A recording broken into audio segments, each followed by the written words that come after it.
All right, welcome back. Thank you for staying tuned. And if you're just joining us, tonight's conversation, we're talking about the price of truth. You know, what the detention of journalist Kangiwa means for press freedom. Now, let's hear what you have to say. Remember, you can join the conversation by sending an SMS or WhatsApp to 0818-038-4663. Also, my phone lines are open now. You can call on 070-2500-7749 and also on 0701-4242-420. Let's hear your insights. Now, to the matter at hand, the detention of the journalist Hassan Maiwaya, Kangiwa in Kebbi State, after he exposed the state of the government hospital in the particular city where he is in Kebbi State, right? You know, the situation is more than an isolated case. It reflects the dangerous climate in which truth tellers now operate in Nigeria. So press freedom now is under pressure. Investigative voices are being silenced, and the public's right to know is at stake. Tonight, we're not just, talking about one journalist. We're talking about the survival of accountability, Before I let in my guests, I mean, there are videos, right? The video this particular journalist uploaded. If you're looking at your screen, you see an elderly man lying on the bed frame. Oh, my Lord. This is the state of the hospital. And this guy comes out to say, oh, look at what is happening. It wasn't a framed up narrative he was trying to push. This is an actual thing happening. This is an evidence, right? Look at the hospital without a bed. This is supposed to be a government hospital, right? I think I saw another clip where the hospital was flooded with water, And this is a government hospital. And the first time I saw that particular video of the hospital being flooded with water, I asked myself, you come to a clinic, you come to a hospital to get healed of whatever sickness you're having, right, in your body, and then you are being treated in the flood. I'm not even sure the doctors step into that water to fix, to treat these people. And then you're leaving, with another illness, because imagine, just take a look. Imagine coming for your treatment in a place like this, right? Are you not wondering the kind of sickness you're going to be living with? Now, this is the dilapidated state of majority of Nigeria's healthcare system. The other day we were talking about the primary healthcare in different places in Nigeria and how much of a sorry state most of them are in. Take a look. This is a hospital. This is not something to joke about. And then somebody calls you out. Somebody makes this video. And instead of you fixing what the problem is, you're throwing the guy in jail, you're detaining him. I'm just going to be calm. I'm going to bring in my guest. He's a journalist as well. His name is Ofonime Okon. Okon, thank you for joining me this evening. What? Thank you for being here. Sometimes, at this point, I don't even know what to ask, because this is it's a very stressful video to look at. How do you feel as a journalist with the detention of Kangiwa? It's sad. It's terrible. And it goes to show the kind of society we are in. I always like to narrow this thing to the kind of government we have at the moment. People always say that the former president, Goodluck Jonathan, was the best thing that has ever happened to us. Because, after then, the successive governments have been terrible, so to put. Most importantly, that the current president, the APC, rose to power, rose to stardom with that change mantra. They were offering or pretending to offer us so much hope. But it's been so disappointing, especially in the last 2 years. If not, how do you detain a journalist for mainly carrying out his job? Don't forget, like you said in your preamble, that we have journalists at the fourth extent of the realm. That's right. What does that mean? that we have the executive, we have the judiciary, and we have the legislative arm of government. Closely after them is the journalists. And the fourth extent of the realm, apart from the three arms of government that we have. What does this imply? It implies that we should serve as checks and balances. We should serve as a bridge between the government and the people. We are the watchdog of the society. We are the one to tell the government, oh, this thing you are doing, you're not doing right. And we are the one to also serve as an intermediary to the people to say, okay, this thing that the government said they will do, they have actually done it. Or this thing they said they will do, they have not done it. Let me narrow it down to this incident. A journalist has gone to see a story, and then he has brought it to public gear. Instead of you to call the journalist to say, let's hear from us, because that's the trying to give them a fair hearing as demanded by our ethics. Oh, I've gone to social hospital in your state, and I've seen that in the bed, the patient is only sleeping, there are no bed sheet and everything. Please, can we get your own side of the story? The next thing you do is to throw him inside prison. It's a terrible situation that we are in, very terrible situation. It shows how we are being muzzled, how we are being intimidated, even in the course of doing our legitimate work. It's a terrible thing. This cannot be termed to be the hazard of journalism, because this is beyond hazard. If it was hazard, I would say, okay, maybe the accident or whatsoever, or natural disaster. But this is just out of it. It's a pitiable situation that the government of Kebbi State will go to this length to detain a journalist for carrying out his job. It was not a fiction. It was not a cover-up. It was not a made-up story for you to say, okay, you didn't do your work accurately. The videos you've shown us, you've shown the public, you've shown Nigerians, it's clear that that situation is pitiable. And the journalist has shown you this is the state of things in social hospital, and you're putting him putting him in prison. It's terrible. It's terrible. It's terrible. That's all I can say for now. Listening, putting my ear down to hear what charges they are going to, put out and say, oh, this is the reason we're arresting, or this is the reason we arrested this guy. I've been very curious to hear, but up until now, the government of Kebbi State hasn't really come out to tell us anything. But now, some people argue that the journalist should have used maybe internal channels before publishing his report or something. Do you think that argument, holds any water? Okay, let me say, one of the first things they will come up with their usual trump-up charges of whatsoever allegations they will come up with. Which other way were you expecting the journalist to have gone about his duty? If I go, okay, like today, I was doing a report. I was working on a report. In the past 2 weeks, there have been some political violence in Rivers State. And there are evidence to show, like what you showed in the hospital. And I'm going about interviewing the victims. I'm going about interviewing the people that were involved in the incident. So what other evidence do you want me to show? There are no other way to do it.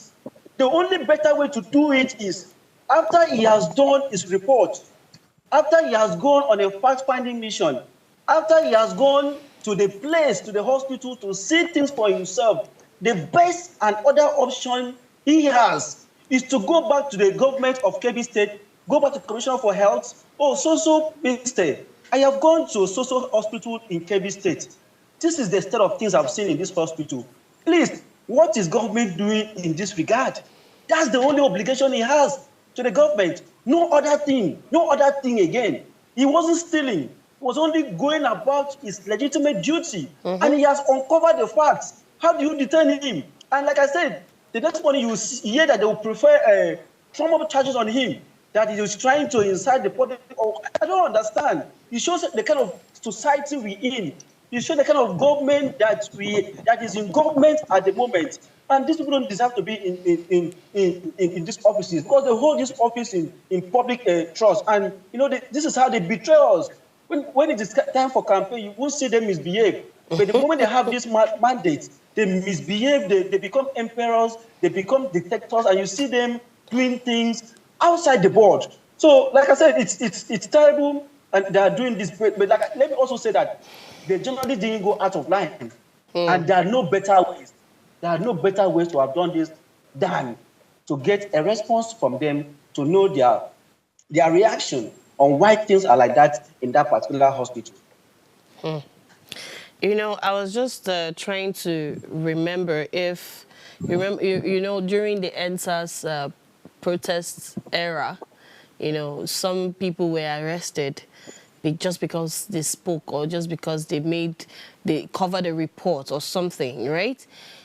Now, anyway, how do you respond to concerns that, you know, people have concerns that, you know, this kind of reports that this guy did, you know, it going to expose the systemic rot in these institutions like the hospitals, you know, could embarrass the government even though it serves the people's interests. How do you respond to that?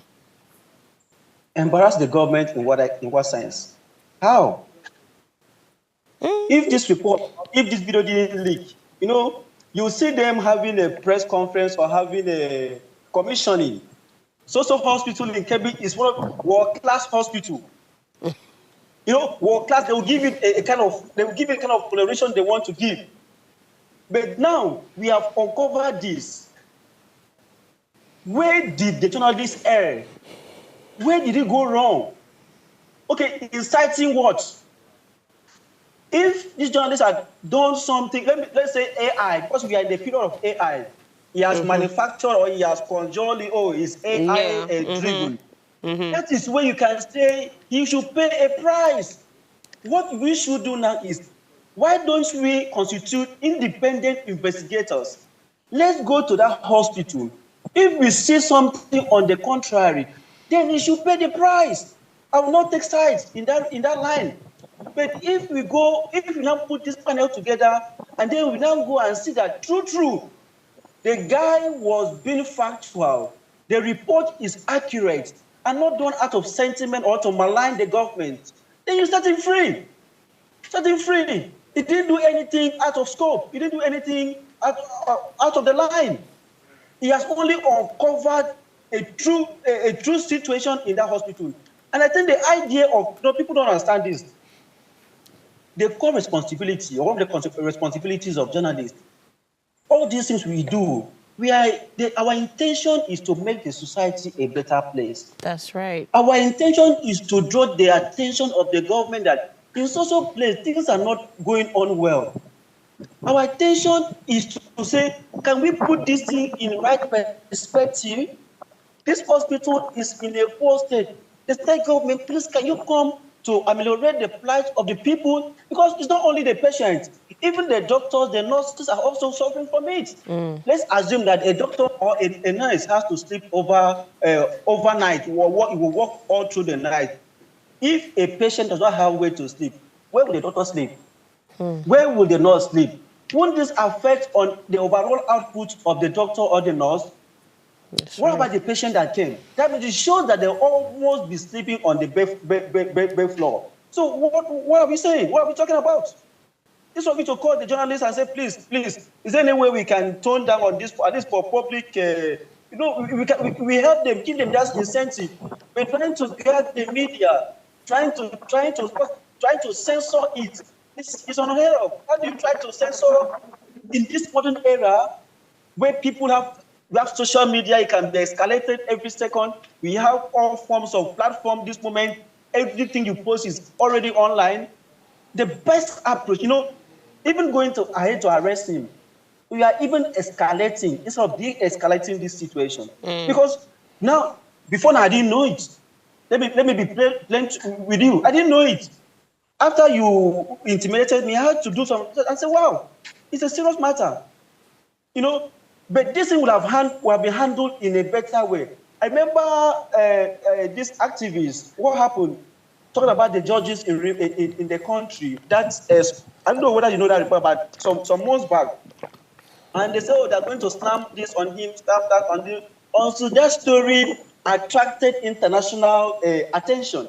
Something that you'd have just called the person indoor and say, oh boy, okay, not true. This is not true. Please, let's not escalate it. Let's try to tame down, and then we go back as government, go back to work, and then see how we can solve this situation, see how we can address these concerns you've raised. And you're going to arrest him. It's a bad decision. I think the people that advise the government, either the commissioner or the governor, didn't do that. He didn't do a thorough job in that regard. I actually don't even think there's anything to negotiate with a journalist doing his job. No, just to make it easy for them. Just to make it easy. There's no need for that. Just do your job. That's what it is for me. You know, that's what it is. Just do your job.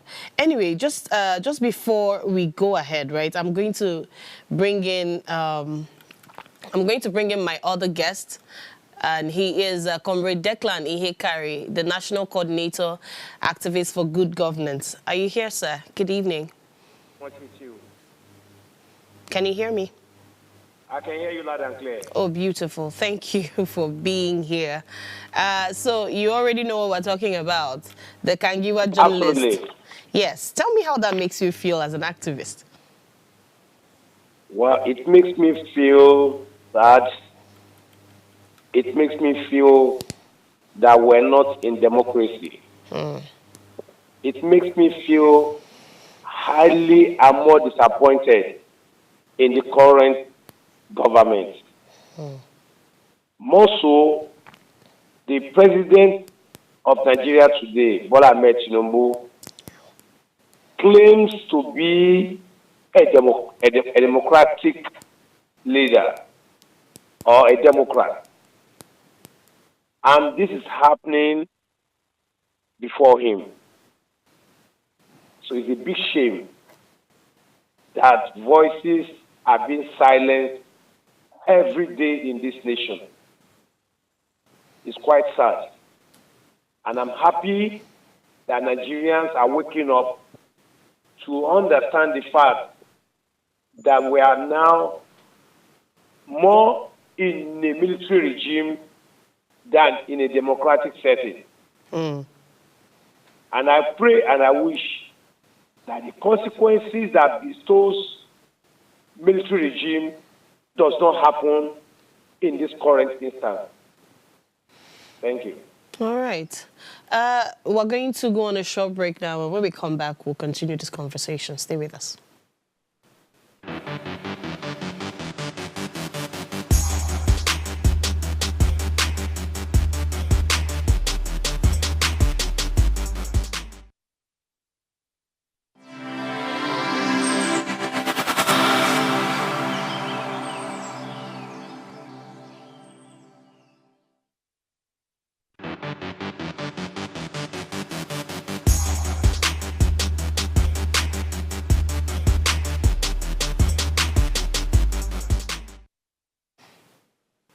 All right, welcome back. We're talking about the price of truth in Nigeria, using the detention of a journalist, Kangiwa, in Kebbi State as, our case study. Now, coming to you, Mr.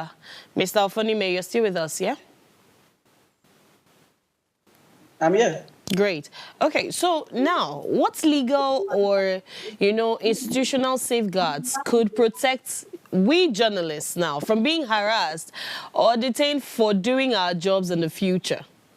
Because, this is not the first case we're seeing like this. So what can we use? What legal stance can we put in place to safeguard ourselves? Currently in Nigeria, I don't think we have a legal stand or legal ground whatsoever, nomenclature you call it, to protect journalists in this country. Let me take myself as a case study. During the 2015 elections in Rivers State, in the course of covering that election, I was stripped of my clothing in that election. I came back from an LGA in the Ogune axis of Rivers State, half naked. The only thing you see that time, condemnation, a journalist has been assaulted, has been bullied, has been done this in part of the. After 1 week, everything goes solo, everything goes down. In this case of a Kangiwa, after 2-3 days, you see everything will just go solo and nobody will talk about it. When we have those things you just mentioned, legalize this and all of that, are in developed countries. You know, all these things fall in place as the country, as the society develop. Talk about journalism being insured. It can happen in Nigeria. Where have you seen, or what's the case study that you can make a reference that when it happened to a foreign man, for instance, this is the thing that we done. Okay, the punitive measures from the government or was from any of the institutions. Nothing. Where you can be practicing with your head so high, developed countries, UK, US, you see them. You see it. Let's take, for instance, this incident that happened in US yesterday. I can tell you for free that the government will get to the root of it. But in Nigeria, when we talk about it for 1 or 2 days, everywhere, everybody goes quiet. But you know one thing that they do? They make us to stockpile our anger. They make us to keep stock of whatsoever we are suffering in this country. And, you know, there will always be a day of reckoning. Take, for instance, what happened in Nepal yesterday. Are they not running for their life? The leaders. Yeah. And I'm sure it's going to put a shock waiver to those in Nigeria that we have suffered so much. You made reference to the NSAS incident. That one came and no action. No action was taken. Even the hardship we are facing in this country. Let's not talk about journalists. Nigerians, have we come out from it? Look at the pump price of fuel now in the country. The cost of living in the country is expensive. It's outrageous. It's high. You know, but you know, we are keeping this. We are doing as if all is well with us. But a day of reckoning will come that we will rise as a country and say to our leaders, enough is enough. And when that time comes, what happened in Nepal yesterday will also be will be seen, will be witnessed in this country, because we have had to our head. It's getting too much on us. It's giving us sleepless night every day. So on the whole, we need to wake up as a country. We need to wake up as a people. We need to wake up to demand accountability. We need to demand that things should be done the right ways. We need to demand that enough of this rascality. We need to demand that this rule of law should not only be practiced on newspapers, but it should be entrenched in our day-to-day life. That the way we see things done rightly in developed countries, and we go outside to those countries, we see them. When we come back, why can't we also make it work in this country? So we have a long way to go. We have a long way to go. The institutions in this country are gone. They're not working. You talk about INEC. I saw one of your adverts. You talk about INEC, raising alarm that people are campaigning. They have been keeping quiet for the past 2 years. They have been seeing APC people, APC, we see governors from other parties. They have been seeing people doing campaigns. You know, it is well with them. But the irony in all these things is that, you know, the police, and this also goes to has much to say about our institution. You see the police providing cover for one party, and then the next party will want to do its own. Oh, the police will say, no, the state is fragile, you can't do it. Oh, security risks and all of that. We have a long way to go in this country, and it makes me to be sick when I see things like this happening in this country. Come to you, Comrade Declan. Okay. So now, the KB Hospital expose is just one case. What do you think? Because, you know, it has come to reflect the broader collapse of Nigeria's public health system.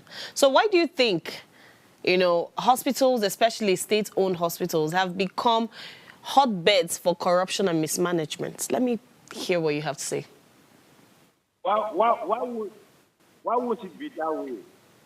When you have our leaders turning out country medical tourists, you find our governors, our presidents, ministers, local government chairmen going outside the country for medical tourism.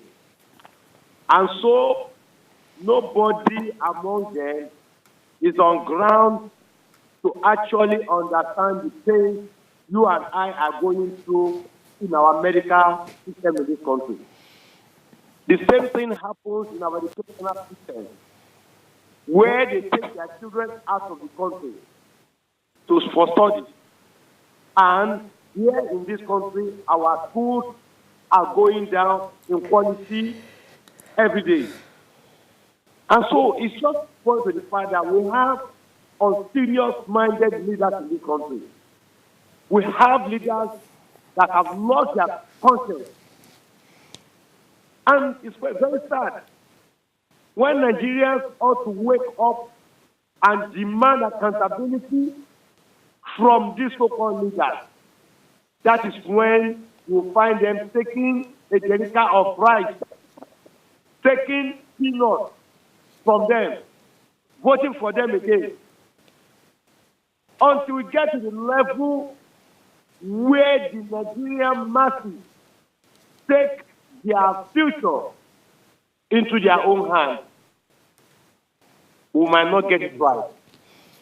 INEC is not helping us out to checkmate the excesses of these so-called leaders. Because in a situation where somebody is voted out and INEC brings back such a person, and we also find the judiciary also stamping that illegality, automatically it will translate to making our institutions, health, infrastructure, education, it will collapse everything. And so what you're saying is a reflection coming from bad leadership. Those that does not practice what they preach. They will tell you they're patriotic. But are they patriotic? You know how many times Mr. President has gone out of this country for medical tourism?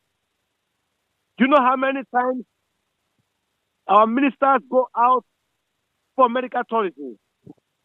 You know how many times even commissioners of health or some states travel out for medical tourism? This is the peak of psychopathy in governance. And I pray, and I also pray, that may it not get to the level that the masses will begin to fight back. Thank you. I'm glad you mentioned the masses sometimes being swayed. Not sometimes, many times being swayed by these politicians, you know, the derrickers of rice, as you mentioned. Because I was going to ask the journalist, Afonime, you know, what the people at the grassroots can actually do to, you know, help people like Kangiwa who risk their lives on their behalf, demanding for what they deserve. How can the people in the grassroots level now help fight the job these journalists come to do for them, especially when they have incentives from the government? I think the people are handicapped. How so? I also know that. Are you there? Yes, I am. Go ahead. I think the people are handicapped. The system has emasculated the people, making them so impotent. You know, you see a situation that... are you there? Yes, I am. Go ahead, I can. So, like I said earlier, the system is not helping us. The system is porous. The system is terrible. You even see situations where a brother is being is being hired to go after the next person from the same family. You see somebody from the same family attacking one another for selfish interest. You know, these politicians, they have a way of piercing through organizations, piercing through in individuals, and you know, making them to be handicapped, making them not to be able to function effectively. And that can be seen in the present move by the people in the corridor of power trying to destroy other parties in this country so that they may not have any opposition in the next election. As we speak now, we know that the Labour Party is personalized. We know that PDP is gone and buried.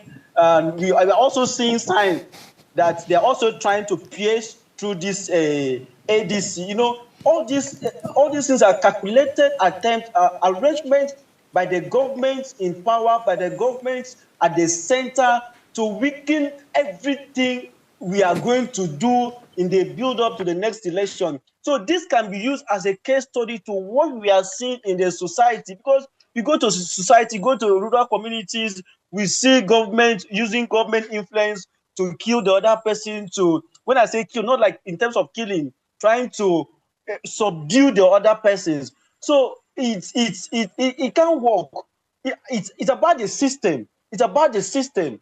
It's about the system. If the system is not working, the people can't do anything. And I used to say, forgive me, forgive me, it's my opinion. I've shared this opinion when I was doing my undergraduate, when I was in school. And I said, for us to get it right in this country, forgive me, this is my opinion. I shouldn't express it openly as a journalist. But as a journalist also, I have my views as a Nigerian on how I feel things can be better. I feel that if you don't get to the era of what happened in Egypt, you remember what happened at the square. I don't want to mention it so that I don't aggravate the situation. If you don't get to that place where the people come out to say enough is enough, I can bet you will make no headway. Will not make any headway until the people rise and say, no, we have had enough of this. And like what happened in Nepal, if you don't get to that place, you don't get to that level, we remain where we are and will never make any progress in this country. Before I let the both of you go, I have one question that I need the both of you to answer. So let's assume that the Kebbi state government is watching us, right? What would be your urgent message regarding the detention of Kangiwa, and also regarding the exposure, he brought to us concerning that particular government hospital in Kebbi state? Let's start with you, Comrade Declan. Yes, please come again. Please come again. Oh, come okay. again. I was Come again. asking, assuming the Kebbi state government were to be watching you right now, what would be your urgent message to them regarding Kangiwa, who is being detained as we speak, and also regarding the poor state of health care in the state, as we've seen in the government hospital that Kangiwa showed us just before he was detained? For me, I just wish and pray that the governor will be so able to understand the fact that he has shot himself on his foot. If only he understands that, then he will do the right thing. But if he still believes that he is right and the journalist was wrong, he will be making a great mistake and a disservice to himself and to whoever is around him, who must have advised him to do what he has done. A reasonable governor now should concentrate on righting the wrong. A reasonable governor now of government should by now be thinking on how to award that journalist, award him rightly, making him an ambassador of the health system in that state. After all, we have people who never deserved to be made ambassador in this nation, who were involved in misconduct, and they were eventually made ambassadors of the aviation system. That's right. This journalist has done well, and he has exposed the obvious. If what he has exposed was not right, it's a different ballgame. But what he exposed was what was on ground and is still on ground till now. And so the governor should do the needful by making sure he's released and making sure that he's compensated, by making him an ambassador for the health system in Kebbi State. Okay, just before... Anything short of this will mean that the governor has no conscience and is full of himself. Just before Ofonime responds, right, I want to ask, you are an activist.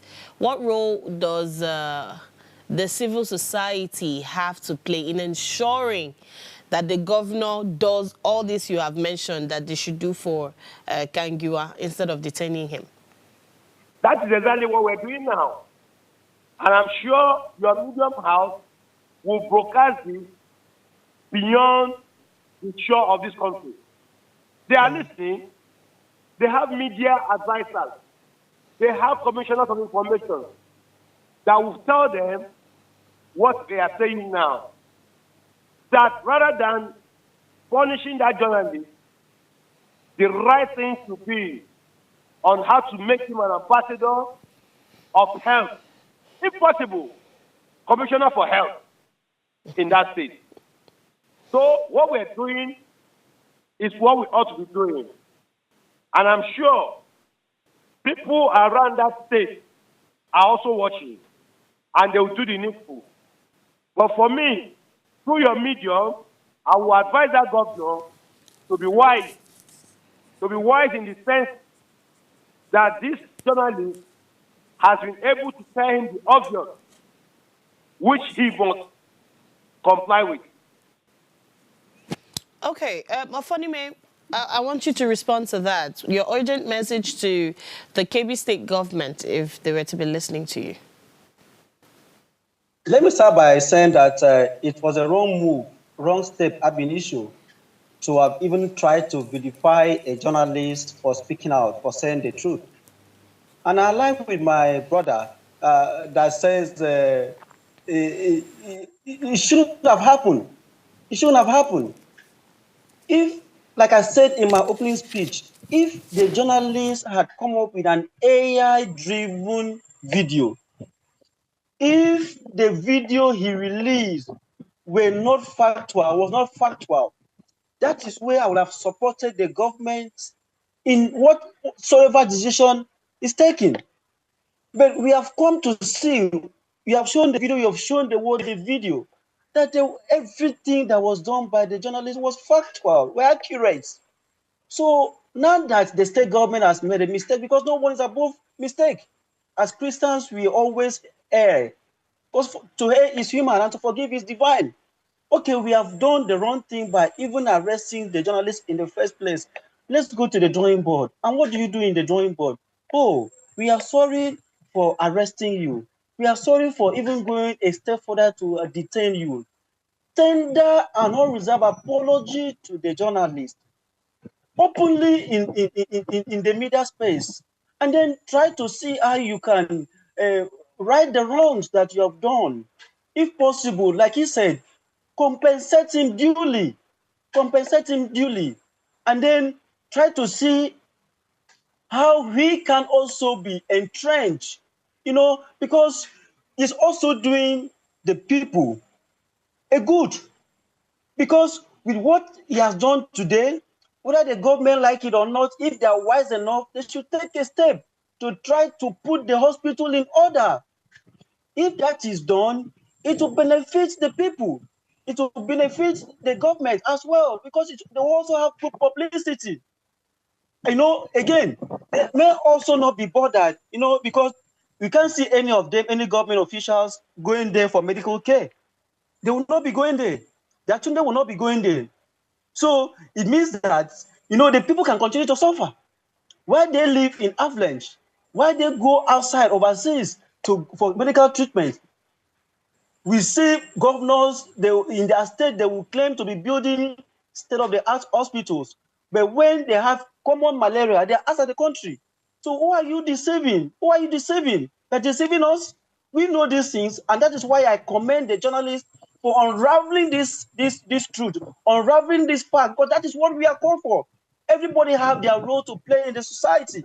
The journalists have its role to play. The teacher has its role to play. The doctor has its role to play. Even the governor has its role to play. The commissioners. So we are guided by our duties. We are guided by responsibilities, all intended to shape the society, to make it a better place for the poor and the rich. And that's what I think should be done. The government should just immediately, after this moment, release that journalist and then compensate him duly for arresting him wrongfully ab initio. tonight. Thank you, gentlemen, for joining me. Mr. Ofonime Okon, a journalist and activist, Declan Ihekiri. Thank you, gentlemen, for joining me tonight. Moving on, tonight's conversation reminds us of, two urgent truths. First is a broken healthcare system that costs lives. When your healthcare system is broken, it's going to go beyond infrastructure. It's going to actually cost the lives of the people that depend on it. And also, silencing those who expose it costs democracy. These are two truths we have to take home tonight. Now, when a journalist is punished for revealing rot in a hospital, it's not just a press freedom issue. It's a public health emergency. Now, if Nigeria truly wants better health care, then transparency, accountability, and the courage to face uncomfortable truths must come first. Protecting journalists is not optional. It's an essential part to saving both democracy and the lives of ordinary Nigerians. I hope our governments are listening in and taking to heart everything that's been said on this table tonight. Now, thank you very much for listening to me. I'll see you tomorrow. And just before I go, do ensure you subscribe to our YouTube channel at Official Upgrade TV. You can interact with us further, drop a comment, and most importantly, follow all our social media engagements. And remember to like, share, comment, and invite your family and friends to watch us and follow. If you missed the quotes of the day, here it is. It says, censorship is the tool of those who have the need to hide actualities from themselves and from others, and was said by Charles Bukowski. I'll see you tomorrow. Do enjoy the rest of your evening. Bye-bye.